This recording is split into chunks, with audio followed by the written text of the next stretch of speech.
लागि आफ्नो गाडी चलाउँदै अगाडि बढिराख्नु भएको छ।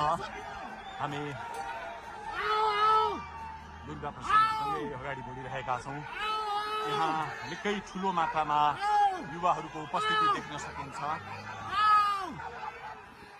निकै ठुलो मात्रामा युवाहरूको उपस्थिति, प्रहरीको बार तोडेर दुर्गा प्रसाई आफै अगाडि बढ्दै हुनुहुन्छ। प्रहरीलाई गाडीले पेलेर दुर्गा प्रसाई अगाडि बढ्दै हुनुहुन्छ। हामी दुर्गा प्रसाईसँगै अगाडि बढ्दैछौँ। जहाँ कसैले रोक्न सक्ने अवस्था छैन, जसरी प्रहरीलाई दुर्गा प्रसाईले पेलेर अगाडि बढिरहेको भएको छ। प्रहरी गाडीको चाबी खोज्न लागि परेको छ र दुर्गा प्रसाईले प्रहरीको एक लेयर तोडिसक्नु भएको छ र अब अगाडि सशस्त्र प्रहरीको टोली रहेको छ। उहाँ अगाडि बढिराख्नु भएको छ। यो गाडीमाथि प्रहरीले अन्धाधुन्दा लाठीचार्ज गरिरहेको छ।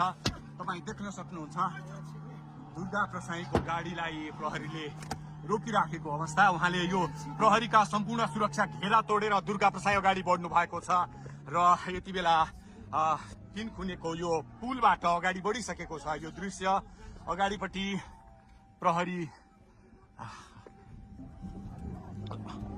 प्रहरीका यी घेरा तोडेर दुर्गा प्रसाई अगाडि बढिराख्नु भएको छ।